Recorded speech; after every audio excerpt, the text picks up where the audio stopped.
in this continent, and you reach with different cultures. So I think it has changed, because when it started, we were trying to imitate Americans, you know, until we got comfortable within our own skins, our own cultures and everything, then started making music that's relevant to the people. So I think it has moved from being mimics, basically, to being creators of the movement, of a new movement. So the new era of hip-hop is basically what's local, because even if you have international artists coming through, they get impressed, really, because it's something new for them. Speak to us about your first solo album. Now, how did it go? It went reasonably well for an introduction, because it was difficult for people to adapt to me going solo. I mean, as opposed to having 6 other guys on stage, you know, or in a song. What is the most significant difference between that album and Umathandana? Umathandana just spells growth for me, because I mean, I worked with the best producers in South Africa for me, Robbie Malinga and Mjali Fateb. I mean, they did the likes of Sahara, they did Dando in the works, you know. So it's growth. It's an album that's going to allow me to be performed on a live band, different markets, you know, very vast in terms of the horizons, you know, me performing jazz festivals, you know, for the youth and everything. So yeah. What do you rap about in this album? The album is mainly about love, you know, a lot of love songs in terms of relationships, and then just love for life, love for, it's just a passionate album, you know, that speaks about love. I mean, the first time ever you have a hip-hop album with more than 3 love songs. Yeah.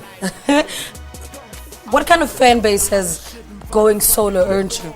I think especially on this album, I think we can push it to maybe, I think, 50, even 100, because the music is good. I mean, one of the songs, the title song, Umathandana, it's a very great song. I did it with Robbie Malinga and Bongani Chang from Malaika. You know, it's got a lot of vocals, it's got souls, like I said, can be performed with a pen. So I guess the target market is going to be very broad. When you took the decision to go with the second album, what had influenced that decision? It's mainly Robbie Maling and Mjali Fateh, because I remember them calling me. It was actually a Thursday. They called me to come in studio and work with them, and they just finished recording Zara's DVD.